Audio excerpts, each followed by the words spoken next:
Dear student, मैं doctor Rajendra Singh उपस्थित हूँ ऑनलाइन क्लास में। मेरा जो लेक्चर है वो बीए सेकेंड ईयर ह्यूमन भूगोल और या मानव भूगोल जिसे कहते हैं हम ह्यूमन ज्योग्राफी, और यह एमए प्रीवियस ज्योग्राफिकल थॉट के स्टूडेंट के लिए भी इम्पोर्टेंट लेक्चर है। मानव भूगोल के विकास और इतिहास के क्रम में मध्यकाल, जो कि दूसरा विकास काल है, इसमें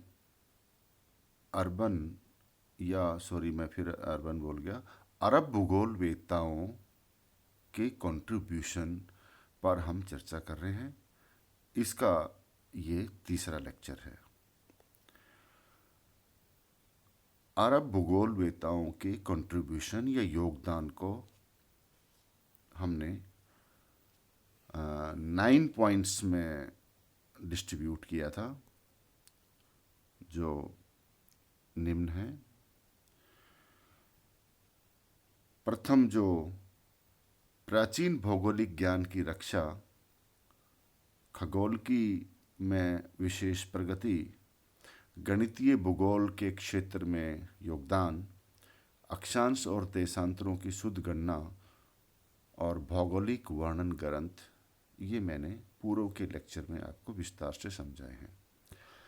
आज के लेक्चर में हम बात करेंगे और डिस्कस करेंगे अरब भूगोल वेत्ताओं ने जो योगदान दिया था, उसके जो 4 पॉइंट शेष हैं, उसमें है भौगोलिक कोश, भौगोलिक शिक्षा केंद्र, अलंकारिता का अधिक उपयोग और अरब मानचित्रकला। इसके बाद अरब काल के जो भी कुछ शेष भाग है वो मैं लास्ट में आपसे डिस्कस करूँगा। कुछ योगदान जो अरब भूगोल वेत्ताओं का कहीं पर छूट गया था, उसके बारे में इस लेक्चर के लास्ट में मैं बात करूँगा। अब हम बात करते हैं भौगोलिक कोश पर। अरब भूगोल वेत्ताओं के योगदान के जो हमने पॉइंट बनाए थे, उसमें 6 नंबर पे या 6 नंबर पे है भौगोलिक कोश। अरब भूगोल वेत्ताओं ने ज्योग्राफिकल डिक्शनरीज के संकलन का भी कार्य किया। इसमें विद्वान लेखक जकाउत के द्वारा भौगोलिक विश्वकोश बहुत प्रसिद्ध है तथा खगोलकीय, भूविज्ञान तथा भूगोल के विभिन्न विषयों को शामिल करते हुए इकबान अल शेफा ने भी अपना शब्दकोश लिखा है तथा 11वीं शताब्दी के प्रारंभ में भौतिक भूगोल के आविष्कार तथा पर्वत निर्माण, जिसमें पर्वत निर्माण की क्रियाएं, मृदा निर्माण आदि विषयों पर विवेचन करते हुए इब्ने सीना ने अपना विश्वकोश बनाया था। इसी क्रम में 11वीं शताब्दी में अल बाकरी ने भौगोलिक शब्द संग्रह तैयार किया था। यहाँ से ये स्पष्ट परिलक्षित होता है कि अरब भूगोल वेत्ताओं ने भौगोलिक अन्वेषण यात्राओं के साथ साथ जो उस वक्त ज्ञान उपलब्ध था, उसे संकलित करने का कार्य किया गया, चाहे वह डिक्शनरी के रूप में हो, शब्दकोश के रूप में हो, मानचित्र कला के रूप में हो या भौगोलिक वर्णन के रूप में हो या भारत भ्रमण के दौरान अल बरूनी ने जो 3 पुस्तकें लिखी थी, जो कि मैंने पूर्व लेक्चर में आपसे डिस्कस किया था, जिसमें किताब Hind the book of India, जवाहरात प्रीशियस स्टोन्स तथा तीसरी जो बुक थी उनकी स्थानों की सीमाएं तथा दूरियों की शुद्धियां, ये सब बातें या सब विवरण या सभी पुस्तकें इस बात की ओर संकेत करती हैं कि अरब भूगोलवेताओं द्वारा जो कार्य किए गए वो यात्राओं, चाहे वो व्यापार से संबंधी हों, चाहे वो साम्राज्य विस्तार से संबंधी हों, के संबंध में की गई थी। और जो कुछ वर्णन देखा गया उनके द्वारा यात्राओं के दौरान, वही उन्होंने अपनी पुस्तकों में लिखा है या ग्रंथों में लिखा है। इनमें भौगोलिक कोश शामिल है। नेक्स्ट पॉइंट है जो 7वें नंबर पे आता है, वो है भौगोलिक शिक्षा केंद्र। जिस प्रकार से भारत में नालंदा और तक्षशिला शिक्षा के केंद्र थे, इसी प्रकार अरब काल में भी भूगोलवेताओं या भूगोल के अन्वेषण और खोज के लिए कुछ की कार्य हुए थे। 7वीं शताब्दी से 11वीं शताब्दी तक के समय में अरब साम्राज्य में भौगोलिक ज्ञान का विकास करने के लिए 7 प्रमुख केंद्र स्थापित किए, जो निम्न प्रकार हैं: जेरूसलम, काहिरा जो कि वर्तमान मिस्र में है, टोलेडो जो स्पेन में है, कुस्तुनतीनिया जो टर्की में है, दमिश्क जो सीरिया में है, बगदाद हम सब जानते हैं इराक में है, और शिराज जो फारस में है। इन शिक्षा केंद्रों में विशेषकर खलीफा के प्रशासन कार्यालय प्रमुख रहे हैं। यहाँ पर पूर्व में भी मैंने बताया था कि बगदाद नगर में यूनानी और भारतीय ग्रंथों का अध्ययन किया गया था और बहुत से ग्रंथों का अरबी भाषा में अनुवाद किया गया। जैसे भारतीय जो ज्योतिष के ग्रंथ, जो कि ब्रह्मगुप्त, आर्यभट्ट, वरामिहिर तथा अन्य ग्रंथ सूर्य सिद्धांत के अनुवाद किए गए। यूनानी विद्वानों जैसे अरस्तु, प्लेटो, टॉलमी और स्ट्रेबो के ग्रंथों, जिनमें मुख्यतः ज्योग्राफिया और अल्माजेस्ट आदि प्रमुख हैं, की का अनुवाद किया गया। अरब काल में या अरब भूगोलवेताओं में या अरब साम्राज्य में जो एक मुख्य कार्य प्रलक्षित होता है, जो भौगोलिक शिक्षा केंद्र जेरूसलम, काहिरा, दमिश्क, बगदाद और शिराज में जो बनाए गए थे, उसमें एक बात सामने जो हमने अध्ययन में पढ़ी है कि यहाँ पर जो वहाँ पर वर्तमान उस समय में जो कार्य या खोज अन्वेषण हो रहे थे, उनका संकलन एवं अन्य यूनानी या रोमन और भारतीय ग्रंथों का अनुवाद भी होता था। इसी क्रम में हारू अल रशीद ने बगदाद में एक संस्था स्थापित की थी, जिसमें भाषा विशेषज्ञों के द्वारा अन्य यूनानी, रोमन और भारतीय ग्रंथों का अनुवाद किया जाता था। नेक्स्ट पॉइंट है एट्थ, अरब भूगोलवेताओं के वर्णनों में अलंकारिता, यानी जो अनुवाद और जो लेखन का कार्य वहां किया गया था उसमें कुछ वर्णनों, कहानियों को अधिक स्थान दिया गया। अरब भूगोलवेताओं ने काफी मेहनत से प्राचीन यूनानी और भारतीय ग्रंथों का अध्ययन करके उनका अनुवाद करके मौलिक ग्रंथों की रचना की। अरब साम्राज्य की वृद्धि के साथ व्यापार में भी वृद्धि हुई थी। उन्होंने भौगोलिक तथा व्यापारिक यात्राएं भी की हैं, जिसमें गणित भूगोल, भौतिक भूगोल, प्रादेशिक वर्णनों के ग्रंथ लिखे गए, जिसमें विस्तृत ब्यौरों को समाविष्ट किया गया था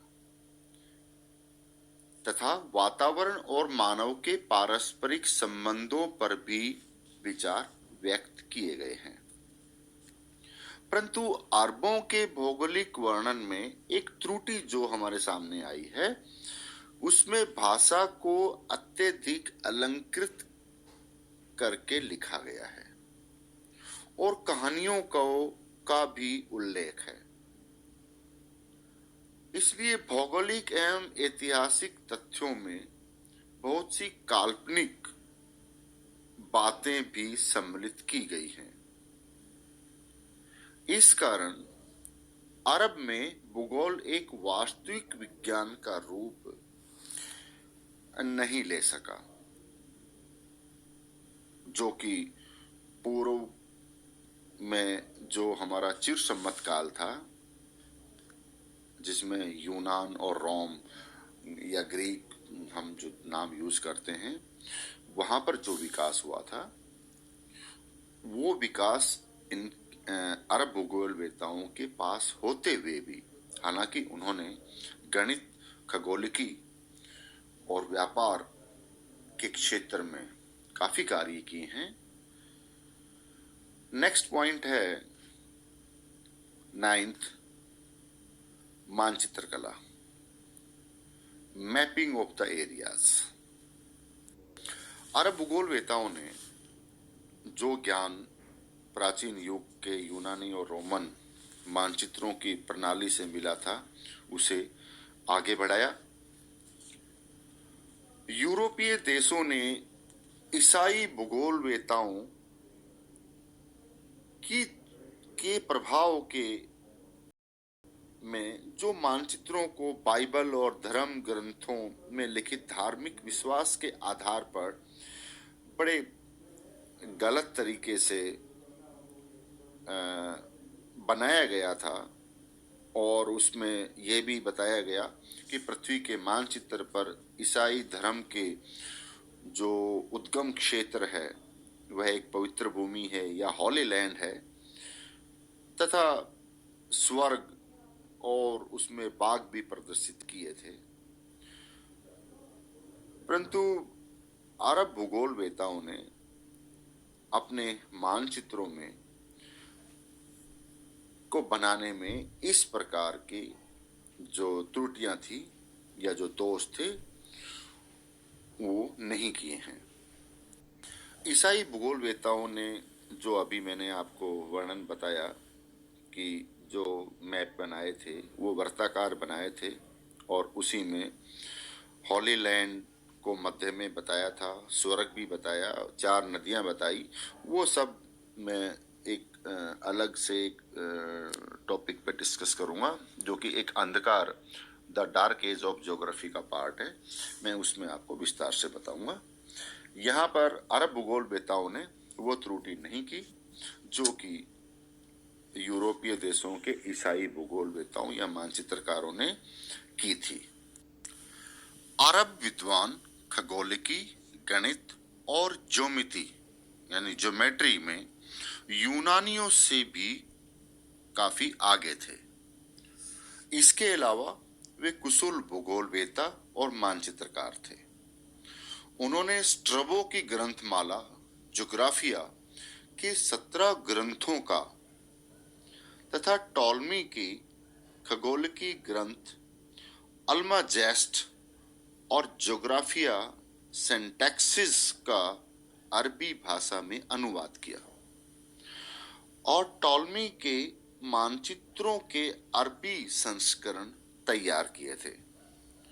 यहाँ उन्होंने जो टॉलमी ने अशुद्धियां की थी उनको कम किया गया।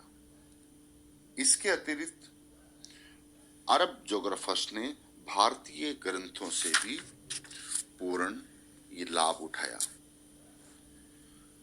यहाँ पर अरब भूगोलवेत्ताओं में इदरिसी का नाम प्रमुख है। इदरिसी ने